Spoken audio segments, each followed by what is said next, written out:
예수님은 비 오는 수요일날 재림하신다는 소문이 있는데, 여러분 비 오는 수요일날 이렇게 예배당 나오셨으니까 혹시 이 밤에 예수님 재림하시면 아주 제일 좋은 자리에서 예수님 잘 맞이하실 것 같습니다.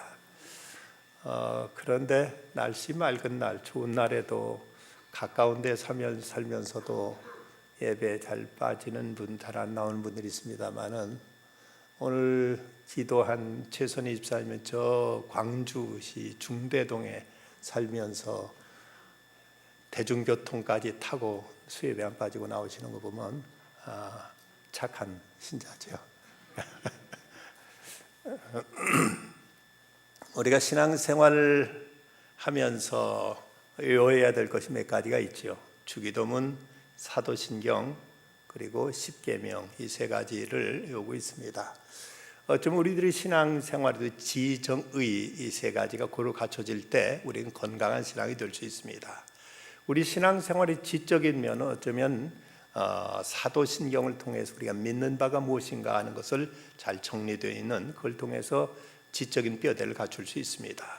또 주기도문을 통해서는 우리 하나님과 교제, 우리 영적인 감성을 우리가 새롭게 할 수 있기 때문에 주기도문 또 우리에게 대단히 우리 기도의 생활의 핵심과 뼈대가 되는 가장 모범적인 기도라고 말할 수 있죠. 그리고 이제 십계명은 우리 의지적인 면, 우리 실천적인 면, 우리가 어떻게 행동하고 어떻게 살아야 되느냐 하는 것을 가르쳐주고 있는 이제 계명 중에 계명이요, 계명의 뼈대의 핵심이라고 이렇게 말할 수가 있습니다. 그런데 가만히 보면 우리가 이제 여러 해 전에 주기도문과 십계명의 성경 찬송을 새로 번역하고 하면서 바뀐 것을 아직도 잘 못 외우는 분이 계신지, 주일날 예배 때 대표 기도하러 올라온 분들 중에 보면은 같이 사도신경으로 신앙 고백합시다 하고 사도신경을 하는데 침묵으로 가만히 계신 분들이 간혹 계십니다. 어떤 분들은 이제 또박또박 같이 강단에 올라와서 같이, 물론 제가 앞에서 이제 저기 합니다만은, 어떤 분들은 그냥 그 시간에 침묵으로 일관한 분이 계시면 아직도 이분은 사도신경을 새로 바뀌어진 사도신경을 못 외우는 거 아닌가 하는 의구심을 가질 때가 있습니다. 네, 사도신경은 우리 신앙생활에 있어서 우리 믿는 바를 성서적으로 신학적으로 정리해서 우리가 믿는다고 할 때 뭘 믿느냐 하는 것을 이제 가장 요약해서 정리한 것이고, 그리고 이제 십계명은 우리들이 신앙생활에서 실천적인 면을 가르치고 있습니다.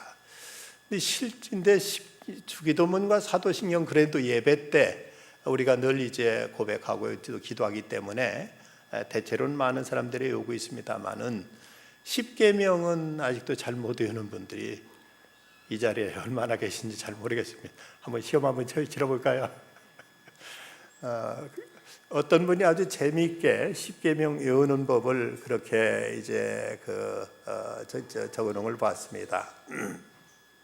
1계명부터 10계명까지 1, 2, 3, 4에 따라서 제1계명은 1절 하나님 외에 다른 신을 섬기지 말라. 2. 이상한 우상을 만들지 말라. 3. 삼가 여호와의 이름을 망령도 일컫지 말라. 4. 사업한다고 안식일 어기지 말아라. 5. 오만이 아바이 잘 공경해라. 6. 육혈포를 가지고 사람을 살인해서는 안 된다. 7. 칠보 단장한 여인과 간음하지 말라. 8. 팔로 도적질하지 말라. 9. 구구하게 거짓 증거하지 말라. 10. 10원이라도 탐내지 말라. 1, 2, 3, 4로 이렇게 하니까 여러분 한번 기억을 다시 한번 되새겨 보실까요? 1. 1절 나 외에 다른 신을 섬기지 말라. 2. 이상한 우상 만들지 말아라. 3. 삼가 여호와의 이름을 망령되 일컫지 말아라. 4. 사업한다고 안식일 범하지 말아라. 5. 오만이 아바이 잘 섬기고 공경하라. 6. 육혈포로 살인하지 말라. 7. 칠보 단장한 여인과 간음하지 말라. 8. 8로 도적질하지 말라. 9. 구구하게 거짓 증거하지 말라. 10. 10원이라도 탐내지 말라. 여러분 조금만 생각하시면 금방 외우실 것 같습니다. 10계명도 우리가 잘 외우고 보면 우리 신앙생활에 있어서 참 이것은 하나의 우리 모든 계명 가운데 하나의 헌법과도 같은, 헌장과도 같은 말씀이 바로 10계명입니다. 근데 이제 10계명이 나오고 또 성경에 보면 율례라는 말이 나옵니다. 10계명과 율례, 계명과 율례는 차이가 있습니다. 10계명은 하나의 헌법 내지는 헌장이라고 말할 수 있다면, 율례란 하나의 시행 규칙, 이 10계명의 그 정신 아래에서 우리가 구체적인 실생활 속에서 어떻게 이제 하나님의 뜻을 확인하고 그걸 지켜나갈 것이냐 하는 것이 율례라고 이렇게 말할 수 있는데, 10계명은 친히 하나님께서 친히 돌비에다 써주셨고 말씀하신 것인데, 율례는 이제 모세를 통해서 이스라엘 백성들에게 이제 전달된 것입니다. 그 율법학자들은, 성사학자들은 율법을 크게 세 것으로 나눠서 하나는 도덕법, 또 하나는 의식법, 또 하나는 시민법, 이 세 가지로 나눠서 같은 이제 성경에 기록된 율법이지만 이것이 어떤 성격을 가지고 있나 하는 내용에 있어서는 이렇게 구별될 수 있습니다. 시민법은 사회 정의를 위해서, 그리고 또 이제 건강한 사회를 위해서 주신 말씀들입니다. 출애굽기 19장에서는 이제 10계명을 주시기 전에, 이런 계명을 주시기 전에 어떤 그 정황과 어떤 성언적인 이런 표현이 나타났다면, 24장에서는 이제 율법의 선포에 대한 말씀이고, 그리고 20장, 21장, 23장은 이제 그 율법들이 쭉 이제 여기에 이제 소개되어 있습니다. 물론 그 중에서 20장은 10계명이 나오고, 그 다음에 이제 21장 1절부터 11절까지는 노예법, 그리고 21장 12절부터 31절까지는 상해법, 어떤 폭력 방지법이라고 말할 수 있는 이런 이제 그 시민법이 나옵니다. 그러면 21장 33절부터 22장 15절까지에서는 사유재산법이 나오고 있습니다. 기독교는 결코 개인의 재산 소유를 금하고 있지는 않습니다. 이 점에 있어서 기독교는 분명 공산주의와 구별됩니다. 공산주의는 사유재산을 부정하고 있습니다만은, 성경은 자기 대에서 열심히 일해서 이제 모은 재산을, 그 소유를 인정하고 있고 이걸 보호할 것을 이제 말씀하고 있습니다. 물론 우리가 어려운 이웃을 위해서 나눠야 됩니다만은, 이것은 우리가 베품이요, 이건 하나의 사랑에 관한 자발적인 것이지, 공산주의처럼 이것을 강제로 어떤 폭력에 의해서 이것을 나누도록 하는 것은 성서적인 교훈과는 분명 차이가 있습니다.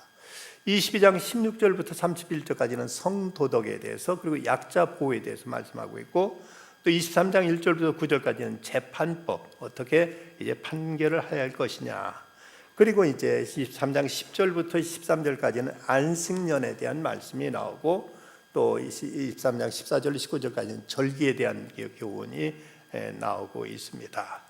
이런 그 율례들이 성경에 기록되어 있어서 우리가 구체적으로 10계명의 그 정신들을 어떻게 우리 실제 생활 속에서 실천하고 배울 수 있느냐를 다루고 있습니다. 특별히 오늘 21장 1절부터 6절까지 말씀 속에는 참 아름다운 이야기가 소개되고 있습니다. 물론 이건 노예법에 대한 말씀이긴 합니다만은, 여기에는 자유에 대해서, 그리고 사랑에 대해서, 그리고 헌신에 대한 아름다운 이야기가 소개되고 있습니다. 당시에 이제 오늘 이 말씀에 의하면 당시 노예들은 아주 그 하나의 주인의 사유 재산이었지, 전혀 어떤 인권이 보장되지 않던 이런 시대였습니다. 그래서 그 당시 하던 말들 속에는 노예하고 나귀의 차이가 뭐냐, 한 가지 차이가 있는데, 그것은 노예는 말을 할 줄 알고 나귀는 말을 못한다는 이 차이가 있을 뿐이다 해서 노예는 이렇게 짐승처럼 여겼던 때였습니다.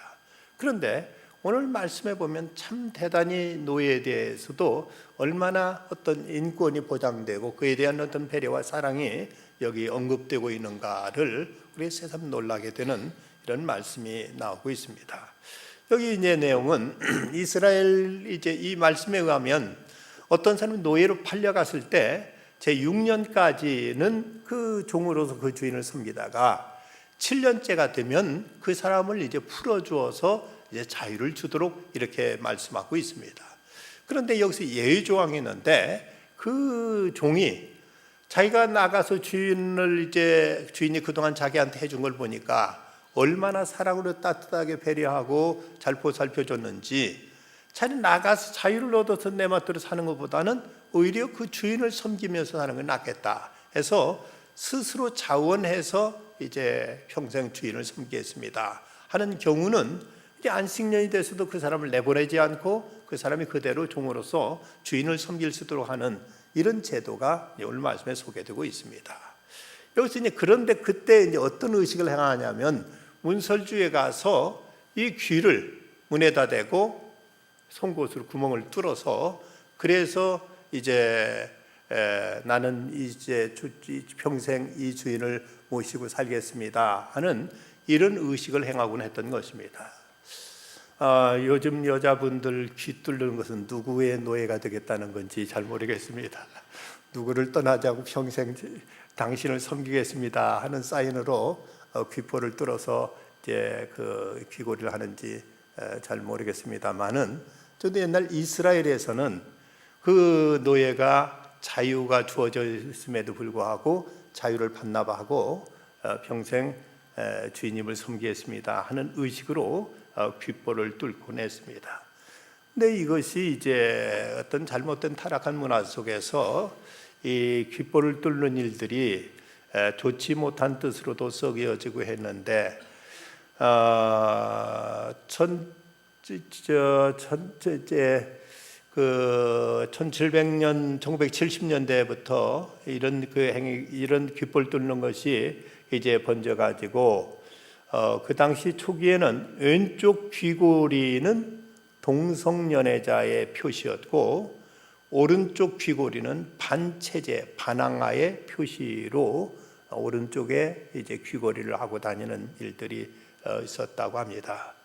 그리고 80년대 들어서서는 1980년대 들은 연예인이나 스포츠 선수들에 대해서 중성지향의 사나이들이 이제 표찰이 되면서 어린아이들부터 남자들까지도 귀를 뚫는 일이 서양에서 크게 유행하고 했는데 우리나라도 이제 1990년대에는 초등학생들까지도 귀 뚫는 것이 이것이 이제 그 유행해 가지고 학교 앞 문방구에서 그냥 펀치를 구멍 빵빵 뚫어 가지고는 귀걸이를 하고 해서 이것 때문에 부작용이 생기곤 했던 일들도 우리나라에서 한때 유행병처럼 번졌던 때가 있었습니다.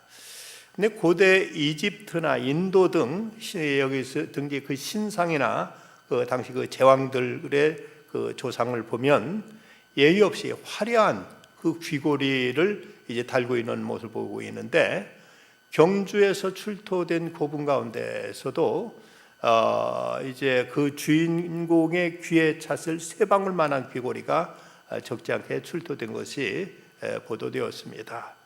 고대 사회에 있어서는 신의 목소리를 듣고 자연의 계시를 감지하는 신성한 부위로 귀가 클수록 존경을 받았습니다.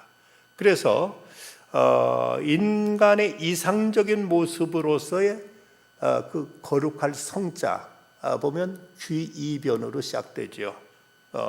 그리고 총명하다 때는 그 총명하다는 총자도 귀이변으로 쓰여지고 있고 밝은 성덕을 뜻하는 경자도 이제 귀자의 그 가을 추자 아니 불화자로 되어 있습니다. 깊이 빠져든다는 탐자도 귀자로 시작되고 있고 깨닫는다는 영자도 이제 귀자로 시작되고 있는 걸 보면 이 귀는 신성한 것으로 여기곤 했습니다. 석가모니도 귀가 아주 길쭉하게 되어 있고 중국의 사상가의 노자도 귀가 어깨에 닿도록 큰 것이나 또 용비어천가에 보면 이태조의 귀가 유별나게 컸다고 묘사한 것도 보면 옛날엔 제왕들의 이제 모습에 그들은 귀가 커야만 백성들의 말을 잘 듣고 또 신의 소리도 잘 듣는다고 해서 귀를 신성시까지 했었던 것입니다. 그런데 이제 오늘 말씀에는 다른 차원에서 귀뚫는 이야기가 소개되고 있는데, 그 첫 번째 이야기는 바로 자유의 이야기입니다. 말씀드린 것처럼 이제 당신은 그 노예가 한번 팔려가면 스스로는 자유할 수 있는 길이 전혀 주어지지 않았습니다.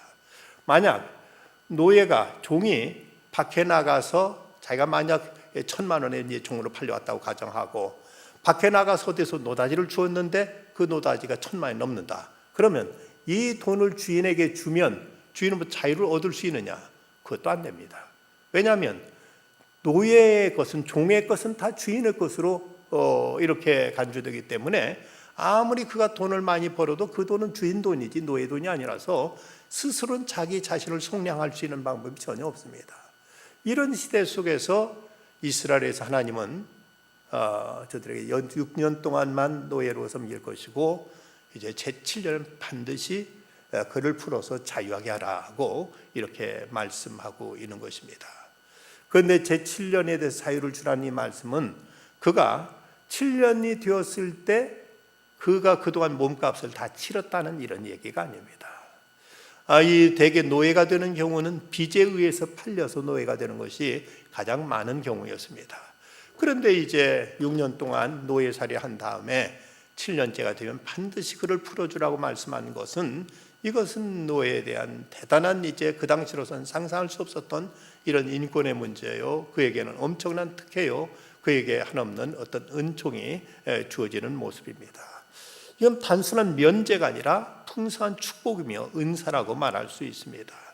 당시 로마라든지 이집트 같은 데서 노예들의 그 비참함이 얼마나 했는가 하면은 그들은 이제 노예가 되었으면은 주인의 허락 없이는 결혼도 마음대로 할 수 없었고, 주인이 짝지어주는 대로 결혼하거나 심한 경우는 결혼을 잘 사는데도 주인이 그 중에 하나를 딴 데로 팔아버리면 그대로 꼼짝없이 이제 또 헤어질 수밖에 없었습니다.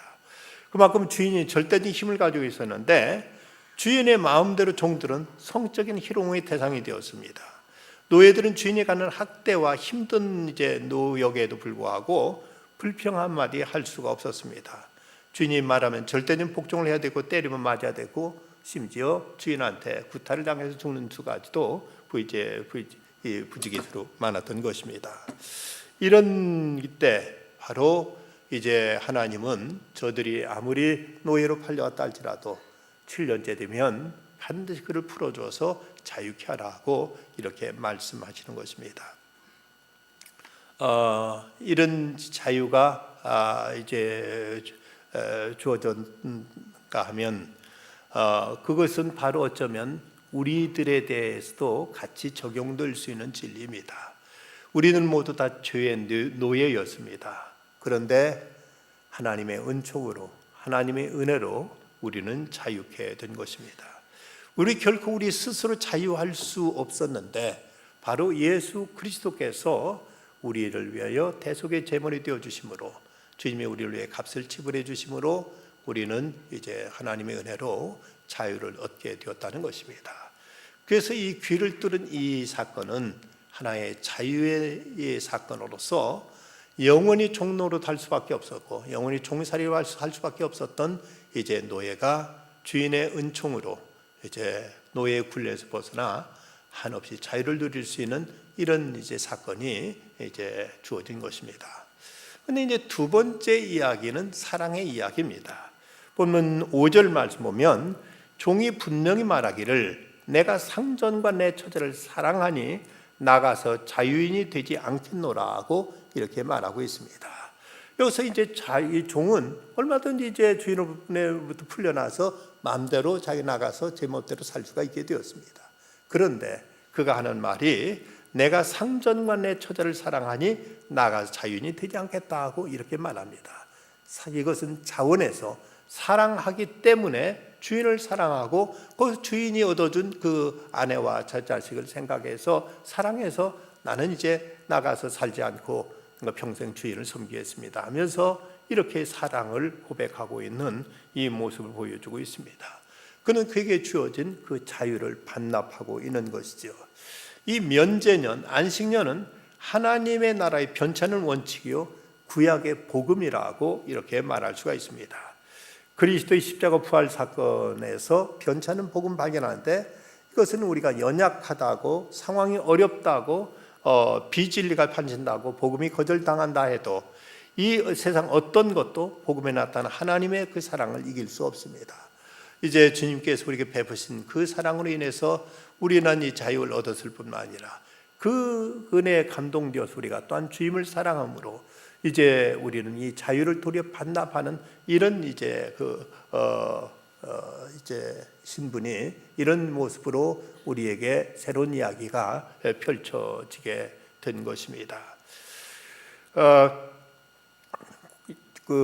어느 문둥병자들이 사는 마을에 한 젊은 목사님이 들어가서 아주 헌신적으로 그곳에서 사역을 하길래 아니 여기도 오라는 데도 많은데 어찌 그렇게 어려운 데가 사역하느냐고 그 선배된 목사님이 젊은 목사님한테 물었습니다. 그러자 그가 조용히 대답한 말이 목사님 제 과거를 모르시죠? 저는 전과자입니다. 몇 번이나 감옥을 들락거렸는데도 아직도 청산이 덜 됐는지 조금만 여유가 생긴 마음에 나쁜 죄로 움직입니다. 이 문둥병 환자들과 함께 살아야 그런 생각이 안 들고 무사합니다 하면서 자기를 다스리기 위해서 스스로 이제 이런 문둥이들과 함께 살면서 그들을 섬기고 그들을 위해서 헌신과 봉사를 다하게 되더라는 것입니다. 그는 얼마나 자유할 수 있었지만 이제 받은 바 사랑과 그리고 자기의 연약함을 알고 스스로 저들을 섬기는 쪽에서 저들을 위해 봉사하는 모습으로 자기의 죄값을 갚고 또 자기의 이제 새 삶을 이렇게 다짐하고 있었던 것입니다. 구약 신학적으로 유명한 브루그만은 말하기를 인간은 who I am, 내가 누구냐로 정의할 것이 아니라 whose I am, 난 누구의 것이냐라는 것으로 인간은 정의해만 한다고 말했습니다. 나란 존재는 스스로 나는 이렇다 저렇다 설명할 필요 없습니다. 중요한 것은 내가 누구에 속했는가, 나의 소속에 의해서 나라는 신분이 결정된다면 이제는 우리가 그리스도의 사람이요 하나님의 자녀로서 하늘에 속한 하늘의 시민으로 또 하나님의 종으로 이런 새로운 신분으로 우리가 거듭나게 되었습니다. 마틴 루터는 말하기를 그리스도인은 가장 위대한 자유인이다. 세상 그 누구에도 구속되지 않기 때문이다. 반대로 그리스도인은 가장 충성된 노예이다. 세상에서 사랑의 노예가 되었기 때문이라고 이렇게 말했습니다. 주님께로부터 받은 은혜가 너무 크고 그 사랑이 너무 소중해서 스스로 차원해서 주님을 사랑하는 마음으로 주님을 섬기며 이웃을 위해서 봉사하는 이런 스스로 차원한 종이 된 것이 바로 우리라는 것입니다. 이것이 이제 사랑의 이야기라면 이제 다음 세 번째는 헌신의 이야기가 나옵니다. 보면 6절 말씀, 상전이 그를 데리고 재판장으로 갈 것이요 또 그를 문이나 문설주 앞으로 데려가서 그것에다 송곳으로 그의 귀를 뚫을 것이라. 그는 종신토록 그 상전을 섬기리라고 이렇게 이제 말씀하고 있습니다. 이제 종은 사랑 때문에 그는 평생 주인을 섬기기로 결심합니다. 이제 다시 섬기는 종이로 나아가게 되는데 이제는 어떻게 자유롭게 될 것인가가 그에게 문제가 아니라 이제는 어떻게 이 자유를 사용할까를 생각하고 오히려 그 자유를 가지고 주인을 섬기는 쪽에서 그런 새 삶을 살게 된 것입니다. 사도 바울은 말하기를 형제들아 너희가 자유를 위해 부르심을 입었으나 그러나 그 자유로 육체의 귀를 삼지 말고 오직 사랑으로 서로 종노릇하라 하고 이렇게 권면하고 있습니다. 이제는 얼마든 내 스스로 자유할 수 있지만 도리어 이제는 내 스스로 그 자유를 가지고 선택해서 주님을 섬기고 이웃을 위해서 섬기는 이런 종으로 영원히 살겠다고 다짐한 사람들이 그리스도인이요 또 그리스도의 일꾼들입니다. 우리는 이제 주님께서 우리에게 베푸신 허락하신 자유, 그 자유를 통해서 우리는 주님을 사랑하게 되었고 그 사랑으로 인해서 우리는 주님을 섬기는 자로 또 새롭게 우리는 변신하게 된 것입니다. 뉴욕의 브루클린 플리머스 교회가 있는데 1928년 주일날 예배 때 한 흑인 할머니가 나와서 간증을 하게 됩니다. 68년 전 지금도 생생하게 기억되는 1860년 9월 19일 주일이었습니다. 저는 한 노예로서 이 교회 밖 광장에서 경매에 붙여지고 있었습니다. 머리가 하얗게 변화된 이 흑인 할머니가 아주 기품에 찬 목소리로 이렇게 자기 이야기를 하고 있습니다. 어머니는 팔렸습니다. 막 아버지가 팔려가는 걸 바라보고 있었습니다. 저는 울면서 아빠 하고 소리쳤습니다. 아버지는 눈물 흘리며 저를 보면서 끌려갔습니다. 제 차례가 되었습니다. 그때 이 교회에서 예배를 마치고 밖에 나오자 당시 헨리 비처 목사님이 저를 사주셨습니다. 거금 $800에. 그리고 그 시간부터 저는 자유인이 된 것입니다. 그 돈은 교인들이 한 사람의 노예라도 이제 풀어주자는 마음으로 또 교인들이 정성껏 헌금한 돈이었습니다. 이 소녀는 그 대가가 헛되지 않도록 열심히 일했습니다. 신자가 되어 주님을 섬겼고 결혼해서는 가정을 섬기는 종이 되었습니다. 그러면서 그는 열심히 사회를 위해서 봉사하는 새로운 삶을 살게 된 것입니다. 어쩌면 그전에도 그는 노예였고 그 후에도 노예였을지 모르지만 전에는 억지로 강제에 의한 노예였으나 이제는 스스로 섬기는, 스스로 기쁜 마음으로 자원해서 봉사하는 이런 모습으로 달라진 것, 이것이 바로 이제 그리스도를 통한 은혜였고 그 사랑에 감동되어서 스스로 주님을 섬기고 교회를 섬기고 이웃을 섬기는 이런 삶을 살게 된 것입니다. 이 귀가 뚫린 종의 이야기는 새로운 삶의 이야기, 새로운 섬김의 이야기로 다가옵니다. 그리스도의 흔적을 갖는 이야기입니다. 사도 바울도 이후는 누구든지 나를 괴롭게 하지 말라, 내가 내 몸에 예수의 흔적을 지니고 있노라 하고 이렇게 말합니다. 바울은 주님을 섬기면서 그가 겪었던 어떤 고통의 어떤 상처가 있었는지 그것을 이제 마치 흔적이라고 말하는데, 흔적이라는 말은 스티그마라는 단어로서 이것은 소라든지 여기 불도장 찍는 것, 주인이 이것은 내 것이다, 어느 집안 것이다 하고 불도장 엉덩이 같은 데 꽉 찍을 때 이것을 흔적이라고 말하는데, 바로 이제 사도 바울은 내게는 그리스도의 흔적이 있다고 이렇게 말하고 있습니다. 이 말은 다른 말로는 나는 그리스도의 노예라는, 완전히 그리스도께 소속된 그리스도의 노예라는 이런 말로 내게는 그리스도의 흔적이 있다고 바울은 이렇게 얘기하고 있습니다. 이야기는 옛날 이제 3,500년 전 이집트에서 이제 막 풀려나온 이스라엘 백성들에게 시내산 밑에서 주신 말씀이지만, 그러나 이 말씀은 오늘 이 시대를 살아가는 우리 모두에게도 해당되는 말씀입니다. 우리도 모두 다 죄의 노예가 되어서 영원히 죄의 그 구속 속에서 벗어날 길이 없었는데, 바로 우리에게 자유를 주신 분이 계시고 그 자유로 인해서 우리는 무엇에서든 매이지 않을 수 있는 이런 엄청난 은혜가 주어진 것입니다. 이걸 깨닫고 보니까 너무 감사해서, 너무 고마워서 이제는 내가 스스로 차원에서 주님을 섬기겠습니다. 평생 주님을 모시고 주님을 위해서 헌신하며 봉사하며 살겠습니다. 이렇게 고백하고 다짐하고 이렇게 결단한 사람들이 바로 그리스도인이라는 얘기입니다. 바로 그러기에 이 말씀은 옛날 이스라엘 백성에게만 해당되는 노예제도가 있던 시대만 해당되는 말씀이 아니라 오늘 이 시대를 살아가고 있는 우리들도 함께 고백할 수 있는, 함께 또 우리에게 적용될 수 있는 이 이야기라는 사실입니다. 이현모 선교사가 인생 후반전은 시니어 선교사로라는 이제 그래서 이런 이야기를 하고 있습니다. 수년 전 아프리카를 방문했을 때 일이다. 어느 주일 예배를 드리기 위해 현지 미국인 선교사와 함께 아프리카에는 한 마을을 찾았다. 마침 아프리카에 막 도착한 젊은 미국인 신임 선교사도 동행했다. 우리가 탄 차는 작은 마을을 지날 때마다 검은 피부의 어린아이들이 어디선가 뛰쳐나와 차를 뒤쫓아 뛰어오곤 했다. 맨발로 몇백 미터를 쫓아오는 아이들도 있었다. 창문을 열고 위험하다는 손짓을 해도 막무가내였다. 예배를 드리고 나서 도시로 향할 때도 마찬가지였다. 마을을 지날 때마다 자동차를 본 아이들은 뜀박질을 시작했다. 그날 저녁 미국인 신임 선교사에게 이렇게 말했다. 나는 차를 뒤쫓아오는 아이들을 볼 때마다 특별한 느낌을 받습니다. 그 아이는 40년 전 내 모습이기 때문입니다. 지금 아프리카 아이들의 모습은 바로 1960년대 전후에 자주 보던 우리의 모습이었다. 그런 우리가 이제는 다른 나라를 도와줄 뿐만 아니라 복음을 들고 영생을 전하는 나라가 된 것이다. 나는 그 신임 선교사에게 말했다. 아마 당신은 사명감 때문에 이곳에 왔겠지요. 그러나 나는 다릅니다. 내 마음은 빚을 갚아야 한다는 생각으로 가득합니다. 하나님 주신 은혜를 이들에게 갚아야 하거든요. 그렇다. 이제는 우리가 빚을 갚아야 할 때다.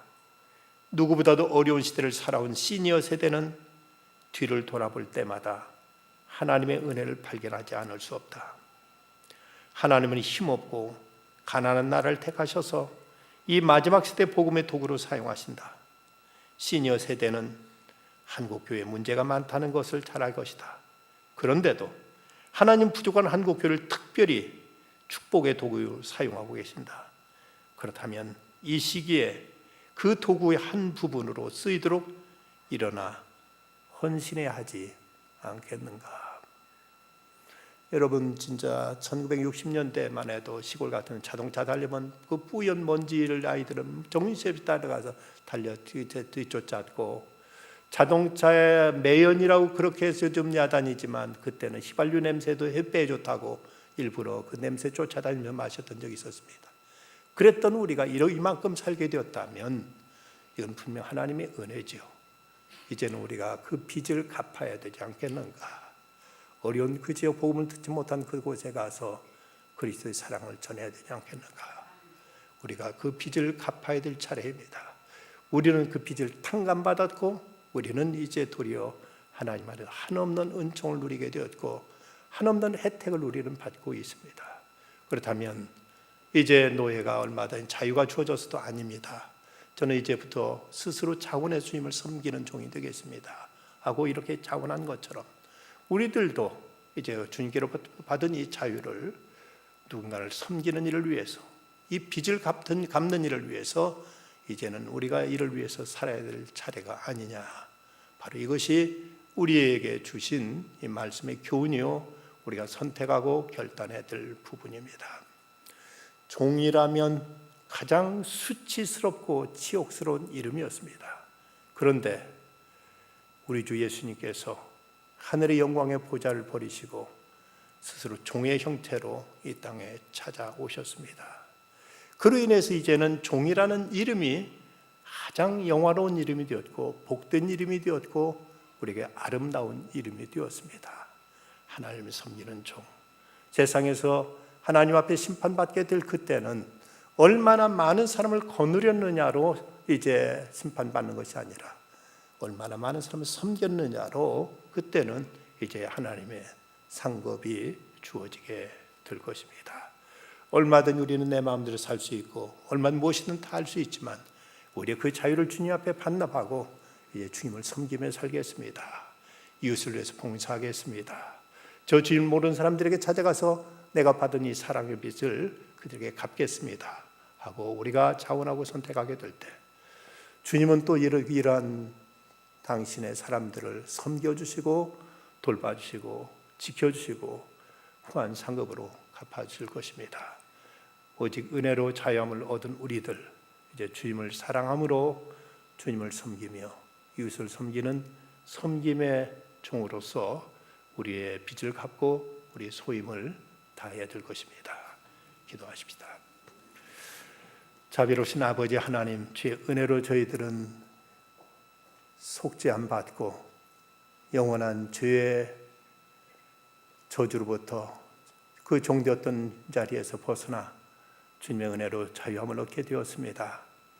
그런데 이 주님께 주신 이 자유로 육신의 방종을 따라 살지 아니하고 주님을 섬기기로 선택하고 결단하고 이 밤도 주님 앞에 나왔습니다. 아버지 하나님, 육체를 따라 세상의 향락을 쫓아 살아가는 자가 되지 말게 하시고 겸손히 주님을 섬기며 이 사랑의 빚을 갚고 주님께 헌신하는 참된 주님의 종들로 새롭게 빚어주시고 이 신분 앞에 합당하게 참으로 끝까지 섬김의 그 영성으로 세상을 품을 수 있는 저희들 되게 해 주시옵소서.